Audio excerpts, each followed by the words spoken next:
Good afternoon, everybody, and welcome to a very special return episode of the Day After Podcast, the show where we watch things and discuss them. I'm here with Haley, as always. Hi, friends. And to celebrate our first time back in a movie theater in a year and a half, it feels like. Oh, it's been so long. We just got back from 2021's Spiral from the Book of Saw, directed by Darren Lynn Bousman. Guys, I'm a fan. I'm a fan in general. I'm a fan. Sorry, I'll shut up. So maybe we should just kind of discuss your general Saw fanboyness. Okay. I think that's important. That's a good place to put it up, guys. I don't know. I didn't think I'd have to say this. If you're at all interested in the Saw franchise, we're gonna put a spoiler warning up here. So this will be the spoiler-free section. Here's where you go if you want spoilers, and we will warn you when the spoilers begin. I am a huge fan of this, guys. It was one of my first scary movies. Somebody got me Cry Wolf, fairly bad, really generic movie starring a bunch of kids and Bon Jovi, and it was not very good, but I have fond memories of it. I said I kind of like horror. Give me some more. And at the time, there's a little movie that came out called Saw 2, and I saw that, and I put it on our little dinky DVD player, and I watched that ad nauseum, and I said I want this. And every year I would watch this shit when it came out, and it's like the longest running franchise I think I can consider myself a very big fan of. And we have a clip from a previous episode where in the Onion Challenge I announced to Mike and Haley that they're actually redoing this. Like Chris Rock is rebooting the Saw franchise, and it sounds weird. Guys, it's really good. Chris, good job. Yeah, so Chris Rock was one of those people I'd never actually seen. I'd only heard his voice. Right. Via Madagascar or listening to stand-up comedy in the background. So I knew and I really liked him as a comedian. I think he's really funny. And you can tell how much passion he has put behind this, for sure. Yeah, and it's so weird. Like somebody tells you Chris Rock is a big Saw fan, and like you're like, what? But then you're like, he's allowed to have other interests, right? Whatever. Okay. I can't really get into anything without spoiler territory, so we're gonna go ahead and jump in there right now. Chris Rock plays a bad but for the good right reasons cop, or he's getting shit in his... Guys, this movie, here's what's baffling to me. This movie was filmed in 2019. It was going to be released 1 year ago from today, and then COVID happened. So this was filmed before the nationwide protests of summer 2020. Yeah, yes, and this... I was so fucking scared watching the beginning of this. I'm like, oh my god, this is just gonna be The Heat, but with boys and body horror. Oh wow. With Melissa McCarthy and Sandra Bullock. And Sandra Bullock, yeah. I was like, oh no, don't do that, because I really didn't know what to expect from this movie. I'm not a horror fan. I'm not a body horror fan. I'm not a Saw fan. Yeah, but I am, and this is rad as fuck. If you guys were worried, if you're okay with a different style, a slower paced, almost better entry, this is the 9th Saw, so it's allowed. Guys, I was there in the soap opera days, the release, like, did you get it? Here's what you didn't know, here's what you didn't know, and everything became a one Saw movie for a little bit of that extra background lore. And the twist in this I really, really enjoy, because it was not a twist that came from nowhere. We're in a day and age where all movies think they have to have a twist, and even if it's the most dumbest, like, shoehorn, weird wraparound twist that comes out of nowhere. But no, there were constant little dropped hints throughout the film. That's what's fascinating about this. Which is how twists used to be done. Felt anti-cop, but then I had to realize that this was pretty... It sounds like somebody's calling bullshit in the background right now, and saying... Oh, this has to be a reaction to the protests and to George Floyd and this whole craziness, and it's not. And weirdly, it's not. I honestly would put it on par with the happy accident that is Toy Story 3 getting delayed so long that Andy grows up in real time with the kids that... Yeah. It's really super eerie. Yeah. Also, it takes... It uses one... This Jigsaw copycat is he's anti-cop, the bad cops, not all... Yeah, the only people that Jigsaw attacks is cops. Well, the copycat in this one, Will Shank, played by the very pretty man from The Social Network. but it takes away from having to come up with an excuse why every single person it has been taken in. This cop was corrupt. Here's what happened. This cop was corrupt. Here's what happened. But this cop let it happen. And it harkens back to things like Saw 2, where a lot of those are druggies or generic criminals, or 3, where all of the victims are involved with the same drunk driving case. So it really helps. Like, it helps Final Destination when these people are all part of the same core thing. They have a reason to all be chosen. Yeah, and you could say, like, the tongue thing was, you guys have seen it at this point. The tongue thing is, you could say, I lied on the stand a lot, or you get into some specifics, but you don't have to elaborate on that, because I'm not ashamed. Fuck it. I wrote a lot of Saw fan fiction, and I don't know where that notebook is, because I wrote a lot of them, and I always struggled coming up with, like, interesting reasons to fuck with people. Yeah. Well, and everybody, and my experience with Saw is I was the kid sitting in a church crowd whose preacher was saying, if you let your kids go see Saw, they're going to start worshiping the devil. Is that really what he said? That's close to what he said. Okay, yeah. That's very clear. That's clearly from somebody who didn't see it. Yeah. Because as ham-fisty as it is, John Kramer was always about the moral thing. But watching John watch Saw, that's my only experience with Saw. I would never touch the damn thing if it wasn't for him. But really, I feel like when people talk about Saw, the only thing they talk about are the traps.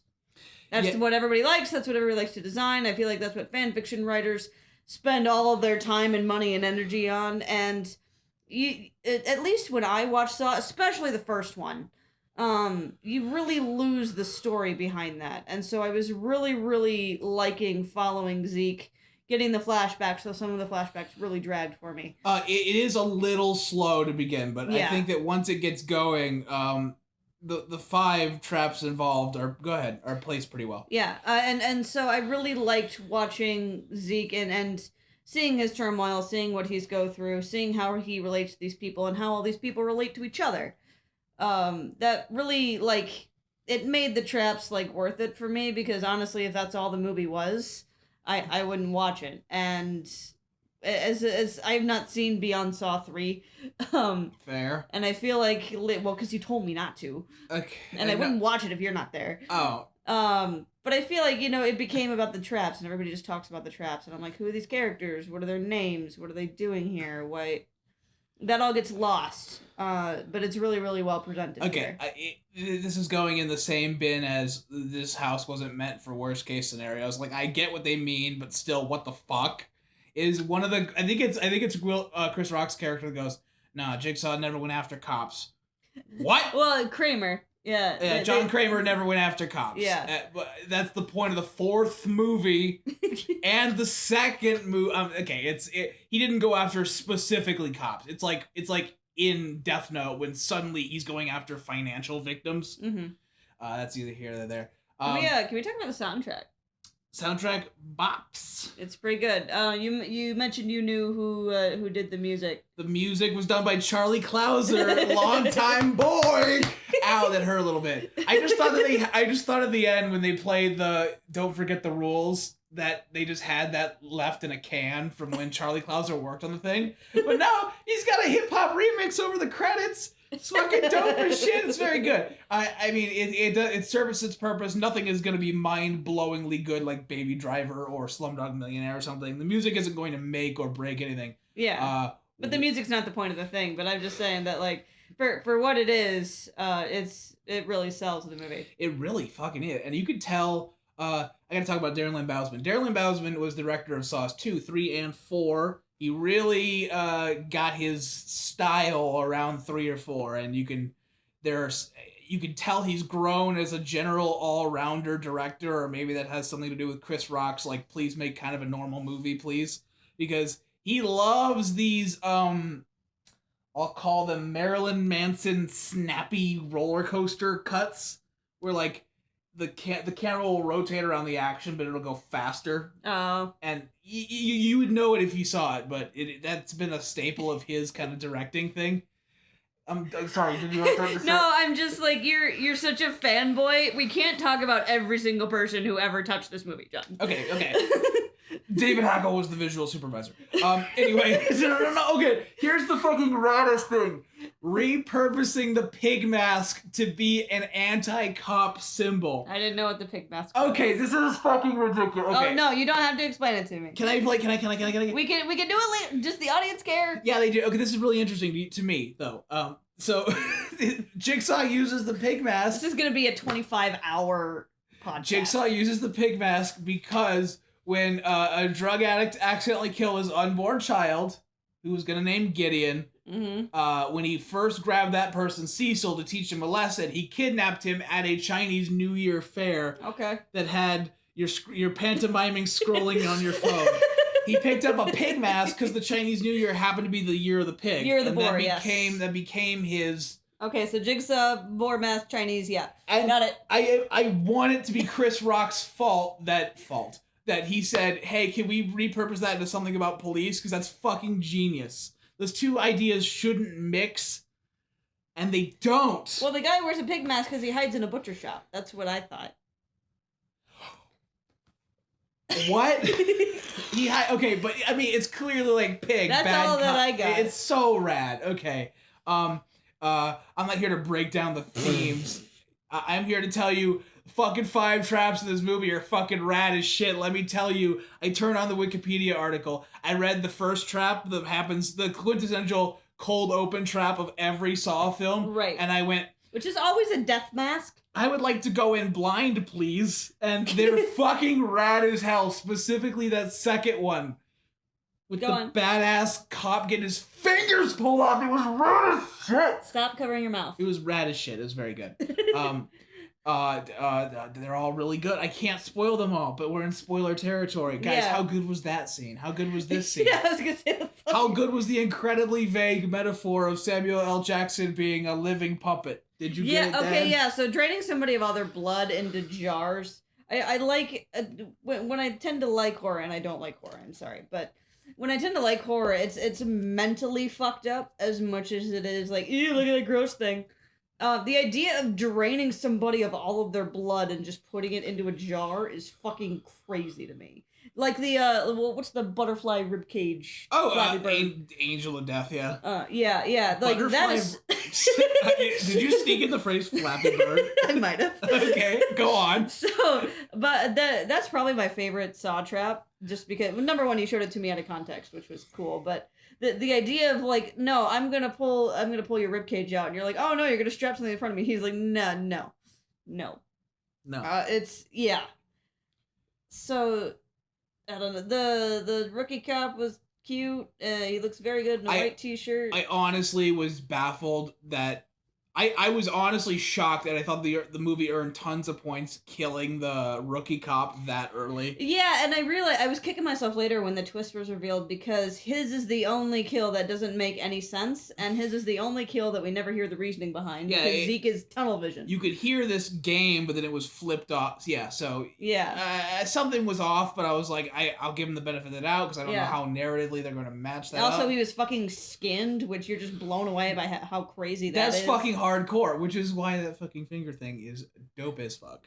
Also, cut back to the more industrial set design, benefited by working at a police station. There's this machine that I barely knew existed. It's basically a grinder, but they've opened the exhaust ports so that everything that gets ground up, in this case glass bottles, goes all through this guy, and it's rad as hell. I'm gonna stop saying rad. I think I'm about out of ideas here.